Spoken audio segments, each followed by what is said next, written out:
So as we were leaving, we did see a light turn off. We saw that there was a light on when we got there. It was at this moment that he knew. He fucked up. What's up, Jones Bones? It is your girl, Unitedly Random, and The husband. The husband. Your name? Stuart.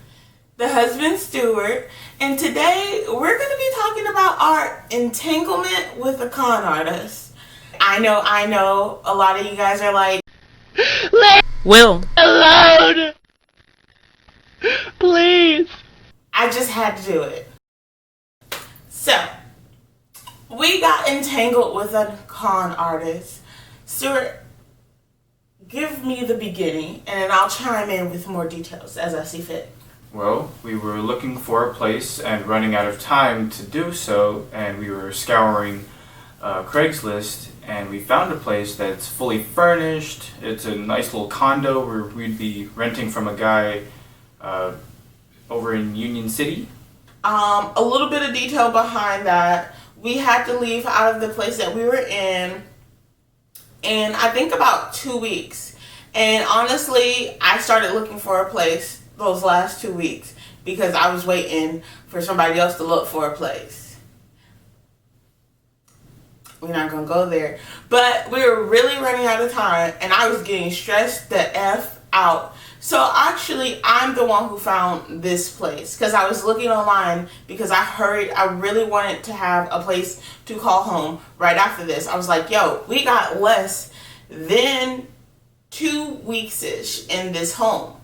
The problem with that was because I was so stressed, because I was trying to find a place, I feel like I put us in this predicament. So, before we met that person, we met another person, and we knew for a fact that person was a scam. They were asking us for our Google confirmation number, and we're like, nah, we don't need that. Like, we're good, we're Gucci. But I still had hope with Craigslist. I know some of y'all might be saying, Craigslist, no, you went to Craigslist, of course you got scammed. No, I've actually found a living place with Craigslist. I found it way back in Carrollton when I was staying up there for school. So it wasn't like it's impossible to find a living place with Craigslist. I found a good place and it was cheap and it was good and it was ran by an older male and he had a boarding house for students at West Georgia. So you can find good things, and that's what I was banking on because what was happening in that moment was we were broke. Yeah. Let's be real. I didn't have a job at that time, and Corona had just hit, okay? Like, it was going crazy. Since Corona had just hit, there were a lot of the places we were looking at were like, oh, our office isn't even open. So how do we get to apply and get in when our office isn't already open? A lot of the places we looked at, okay, so at that point we had just enough money for low income housing. Okay, we had just enough money for low income housing, but we were both students. So the low income apartments and housings are like, wait a minute, you can't be students here. So it was just like everywhere we turned around, the door was getting closed in our face. Like, really. So you can imagine, I don't do well with not knowing where the hell I'm going. I don't do well with that. So we got into a lot of fights at that moment. Like, we're stressed TF all. Like, we're so stressed. So I went on the internet and I'm the one who brought us into this situation. I just couldn't be homeless, y'all. I could not be homeless. And now we're not. Yeah, now we're not. But, like, that was the main thing that I had in my head at that time. Like, I don't want to be homeless. Like, waiting for you to find a way. I did not want that. So that's why I was in a rush to do this. And even then, you know, we started talking to the person. And I was like, yo, Stuart, I think I found the place. And I was so happy we were talking to the person. We could actually speak to him on the phone. And you remember when we were talking to this dude on the phone and we were like, man, we're sure glad we found you because the person before you was a scam and we're so stressed out and we really need this place and we're a young couple just married. And he was like, oh yeah, you really gotta watch out for those. Luckily, I'm a great guy. Yes, he really did say that. Luckily, I'm a great guy. And we're like, finally, we can meet some people with values, okay? And then he started quoting the Bible to me, okay? Oh my gosh. Yes. I forgot about that. Yes, he started quoting the Bible to me, and he was like, good Christian values in marriage and whoop de whoop de whoop. Okay, I don't trust y'all with the Bible no more because that man threw it up in our face, okay, and still took our money.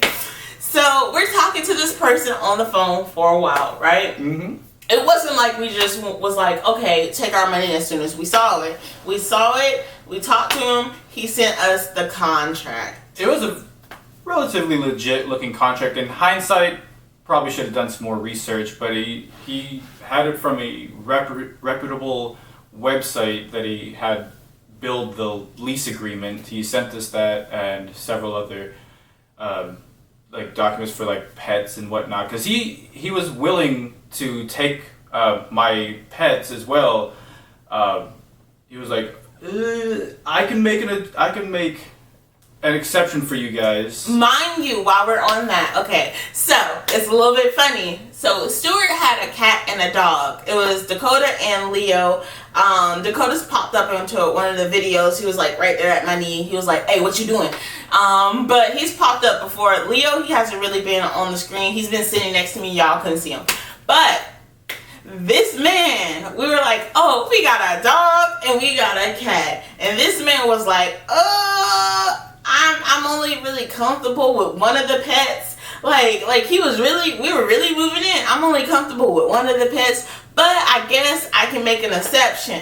And then when it came down to paying the pet deposit, he was like, yo, I'll do you guys a favor. I'm gonna let you guys pay for only one pet deposit. One pet deposit. I'm like, wow, thanks. So at this point, we're like, oh, this can't be the scam. Because if you were scamming, you take a lot more money. Yeah. Because it was like methodical. It was $300 or something for the pet deposit, right? No, it was $150, $300 for both. Okay. If he had charged us $150 for the pet deposit. This man said, look, you don't have to pay another $150. We're good. Wagushi. I said, okay, cool, Stu. He don't sound like a scam. He sound like a good Christian man. By this point, we had already sent this man the money. Yeah. Yeah, we already sent him the money. We signed all of the documents and everything. And the security deposit, which was another $75. Yes, we sent him everything. And it comes down to it. He said, hey, as soon as you send the deposit, you can go ahead and go to the place tonight. That's what he said. I'll give you the lockbox key. I'll give you the alarm code. The thing is, the place might have a gate around it. And you might not be able to get in. So, we're like, oh, you said we could go tonight? Okay, cool. We're going. Let's go ahead and ride on through. We go. And since it was like up to 5 minutes before we get there, he was in contact with us. Like, oh yeah, whoop de whoop de whoop is over there. We get there. Tell us why we sat out there for about 30 minutes before we skirted our way in with another car. Mm-hmm. We skirted our way in that first night. Oh, yeah, I remember. Yes, we skirted our way in the first night. It did have a lockbox around the door. No, I'm talking about it did have a gate. Because he did say, you might not get in because there's a gate. It did have a gate. So at this point, we're still thinking that we ain't get scammed. Oh, and the thing is, when we were trying to find the place, he was very helpful. He was still in contact. He was like, oh, you made a wrong turn. You got to make this turn, and that's how you get to the place. Or like, oh, okay, cool. And we finally do get to the place, and he stopped contacting us. His phone just cuts out, and we aren't able to contact him at all. Exactly, and like I said, he was with us every step of the way until it was time to get in those gates. Now, at this point, we can still, patch it up as, okay, we can't get in the gates because the door is locked. It is a gate. It's a gated community. He's not there to let us in. Okay, we understand that. He was somewhere in rural Georgia, and that's why he couldn't meet us. Yeah, he was even on the phone. We could hear the little owls hoo hoo hoo in the background. Okay, like yes, he was in the back. Like he was out and he was just like talking, and he was like these damn critters and whatnot. Like he was talking about the woods in the back of his house. Yeah, so it was just like we were talking to this man. Like it was like he was real. We ain't never seen him a day in our life, but we were talking to the same man. We could hear from the voice. It was like, yo, he gave us a thing. What I learned after that, I'll tell you at the end. But yeah, we went all the way there. All the way there. Yep. We saw that there was a lockbox on the door. Thought it was still, pretty legit. And he didn't. I think he sent us a lockbox code. He sent us a lockbox code. But the thing is, it wasn't the type that required that. It was a Bluetooth lockbox, and there was no way for us to. Well, without him being able to contact him, we didn't feel comfortable. Just connecting my phone to the box and then trying to input a code. He tried though. Yeah. So I told him stop it. I said, he not here. We don't want to look like we're breaking into this house because we are black people and this is America. So I was like, yo, stop that. Like, get your ass in the car. We'll come back tomorrow because this ain't working today. The man talked to us the next day, okay? Yeah. He was like, oh, I'm sorry about last night. My phone was just messing up. Yeah, you can go over today. And we were like, okay, cool. We heading down there. So we headed down there. Once again, this was during the day. How many hours did we spend waiting for that man? I think we waited almost 2 hours. I think it was a little more than 2 hours. Because we went and got food and then came back. Yeah, that's true. So we went and got food, came back because we were like, we believe in this dude. Maybe his phone fucking up again. Probably not. It was probably not. His phone wasn't even fucking up. It was us. We were fucking up. So, mind you, we're skirting over how much money we gave this person. It was $800, okay? Oh, we didn't finish talking about the night. So, as we were leaving, we did see a light turn off. We saw that there was a light on when we got there, and we saw the light texted turn. him and we told him, hey, there's somebody inside the place because the light just turned off. We let him know that, okay? So that was a little suspicious at that point. Yeah, we were a little suspicious because it was like, hey, you told us that there's nobody in here. You told us that we can come see the place. You told us that you weren't near the place, but we get there and someone's living in the house. Like, the light was on, the light went off, and we saw a car pull away when we came. Like, we tried to do some secretive spy type shit, so we came back and looked around and we were like, oh, somebody just happened to leave. We did not see that person leave the house, but the light did go off. And it seems a little bit too iffy for the light to go off. And then a car pulls away. And then a car pulls away. You know, it's a little iffy. So we, like I said, we spent $800 on this. We put $800 down. We were really trying to get into a place at this point. The next day we went back. We spent 3 hours there. We did take a break, went to go get some food, came back, and we were trying to get back into this place. We went over, we snuck our butts in like we did last time. Actually, we walked this time. We walked through We walked through the gates, walked back to the door, and we were just looking at the door like, what's good? What's good? Stuart tried to connect again. No connection. Whoop-de-whoop-de-whoop. We kept moving. We spent a lot of time that day at that door. We spent a lot of time trying to figure out what was happening. And once we finally left, we were like, yo, this ain't working out. We left and went back home, and this dude was still texting us. So at this point, I'm getting peed off because it feels like a scam. But also, we already gave you the number. Like, we already gave you the money. Why are you still talking to us? Yeah, just cut us off completely and just stop stringing us along. Yeah, and that's one of my things that really irritates me about this scammer guy, okay? First, you're going to talk to me about Jesus. First, you're going to talk about how beautiful black love is. Well, that's second. Third, you're going to talk about how we can do this, move in, whoop. But then, after you get our money, you continue to talk to us. Continue to bring us on. We wasted gas. We wasted time with this dude. Energy. Period. I walked from the front gate to that place, okay? So, like, it was very frustrating because at that point we knew we were getting scammed, but the person kept toying us along, okay? I actually found the name that he was using to scam us on Facebook, and I let him know. He knew the person. Was like, oh. And I was like, I'm going to be going to the police with this information. Whoop. We never went to the police. Yeah, we didn't. We never went to the police. And I think at that time, I was just so frustrated. I was like, yo, hopefully he needed that money more than we needed that money. And I'm not a martyr. I'm not like, oh my gosh, a good person. No, but it was just like, I was just so frustrated. I just walked away from it. Do we still have a case? Well, it's hard to track because it was over Cash App. Yes, it was over Cash App. And Cash App, first of all, Cash App is trash. Cash App is trash. Oh my goodness. Because I let them know that this person was scammed. Cash App was like, hey. That's your problem. You sending the money. And like, from their point of view, yeah, it is our fault, yeah.